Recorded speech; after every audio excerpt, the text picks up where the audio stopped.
Up this year, a 7-time PDC major champion, and Jelle Klaasen. Throw first, game on. I'm Dan Dawson in the commentary box, Rod Harrington alongside me. We've seen some incredible performances this weekend already. Any one of these guys could be the champion. Absolutely, totally agree with you, Dan.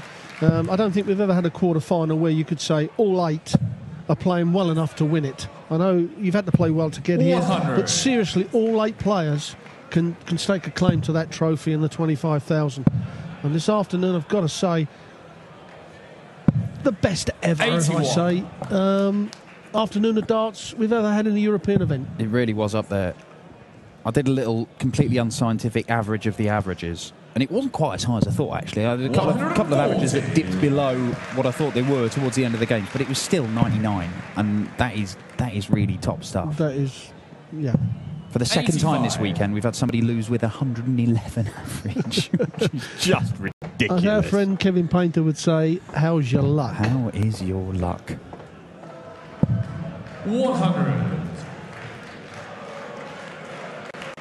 Well, James Wade and Jelle Klaasen have both been in superb form all year. Jelle, I'll say this again, we said earlier on that you've been watching the European Tour, you get a little inkling of how some of these players are coming into form ahead of the major tournaments. Jelle was suggesting for some time that he might be a threat at a major. At the Grand Prix, he was. And he went and made the quarterfinals of it. 96. Well, a chance here for James Wade to break the throw. It's the 71. He'll go the treble 17 because he likes the double 10. He's hit the treble 17. This would be a nice 14 dart first leg. And as clean as a whistle for James Wade. I mean, when we look at averages, James Wade doesn't very often have 105, 110 average. He's always around the 98 to just under the 100. But when you analyse his game, like against Simon Whitlock, he always has a couple of legs where he messes around on doubles, and that's why. But the rest of his legs are very tidy, and that's why he can't. What we call, he beats who's in front 57. Of him. Instead of for 110 average, just blitz him every leg. He beats the person in front of him. Yeah, he's got 95 average against Mark Webster, 96 average against Simon Whitlock. Won them 6-3 and 6-5. Sorry. 140. But he's just such an expert at doing that. Well, the machine is such a good. 60. Where was we? You might have just caught in the background the clip clopping past our commentary booth. Wasn't a horse. 60. One of the walk-on girls just walking back and forth, desperate to catch a glimpse of the 2-time world match play champion Rod Harrington. 100. And back to the darts. Yeah, coquettish little wave as she went past from Rod. James Wade looking to set this up. 137. And that will do nicely. Jelle's heart must have sunk a little bit when he saw Wade take out that 71 and double 10 first dart. 100. James requires 64. Because when Wade is hitting his doubles, it's just remorseless. Tops he wants. 44. And he's going to come back. So he'd have rather overpitched that dart, but he hit the double 10 in the first leg, so no reason why 122. This won't go in first dart as well. Well, he had a few problems on double top against Simon Whitlock. Missed it a few times. His double 10 was very good, and in actual fact, it's probably better that he misses low when he's so good on double 10. 140.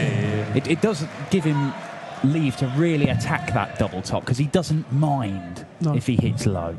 Some players go, oh, just want to miss high, and oh, there's a 180. Well, he's not missed the treble, that's for sure. And certainly at the moment is James Wade, who's 100. got out of the gate quick. It's all as per the draw bracket here on the European Tour on the final day. So the winner of this quarter-final will face the winner of our next quarter-final. That is Michael Smith against Kim Huybrechts. Michael Smith, who has won 3 European Tour events and made the final here last year. I can say, Dan, that Jelle Klaasen has got to win this leg. And if James Wade breaks you twice and he goes 3-0 up and he's stepping up with his throw to win 4-0, you are on 60. You You'll have a bit of a problem the way James Wade knows how to close games out. You do get the feeling that when 96. Wait, you can have a little snooze. The intensity level can drop a bit. It can let your opponent back into the game against Wade. He doesn't often smash people up 6-0, 6-1. But I look at 25 now, I think. 59. He was looking at it. 74. 74 for Klaasen, though.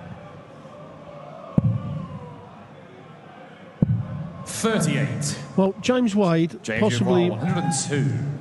is the best in the game at taking out shots at just over 100. He does it so many times. 82. Just underpitched on the double top. 36. Oh, lifeline for Klaasen. 99. Game shot on the third. Gets it last dart, an important last dart it was too. It's 2-1, and Jelle's got a foothold in this game, but more importantly, he stopped James Wade getting a second breaker throw there. That could have been catastrophic for the Dutchman. Yes, I totally agree. And it surprised me that James actually missed it, but well, he's back in the game and filling the treble 20 up. And if you're going to hit 180s, they do the most damage against the throw.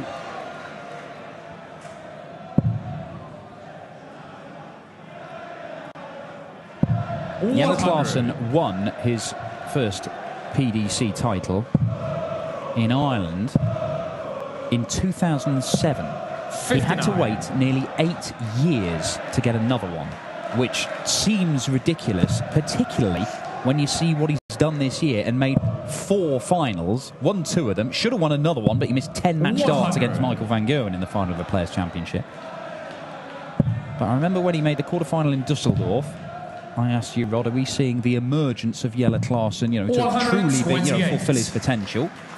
And the answer was maybe. Well, since then, he's probably backed it up a little more. He's continuing to make improvements to his game. But Wade, he's given it to him here in this leg. Well, his consistency level is upped, hasn't it? And that's why you're seeing him, in the latter stages of a lot of tournaments now. You don't know why it clicks. I mean, look at Joe Cullen. Look how well he's played the last 2 days. But now, double 10 again for James Wade. And as we say, it's right at the end of his left hand. Let's go to Joe Cullen. I mean, we've seen Joe Cullen play some great games before, but then not back it up. But he's backed it up. And 93. Not only has he backed it up, look at the averages and how he's taken the game to Dave Chisnell, one of the best players in the world, Raymond Barneveld. 2 incredible performances. So something that Joe has done in his preparation has given him the confidence and that extra game to now hack it with the big boys on the stage. I'm not even sure he knows what it is. When Elmar MMC asked him after beating Dave Chisnell, you must be feeling confident about your game. Were you confident going into this? And he said, well, no, not really. It wasn't really there, my game, but I'm happy now. Well, there was obviously something that he changed to do it.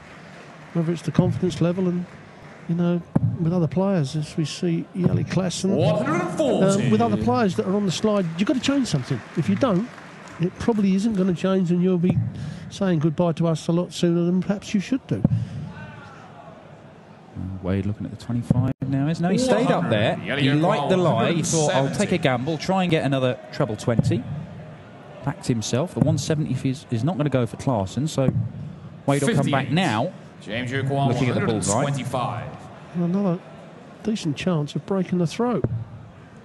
Now the treble 20. And now the double top. He's already had 1 dart at this to break the throw of Klaasen. This time he does hit the double top. And I said that he is one of the best, if not the best in the game, at taking out those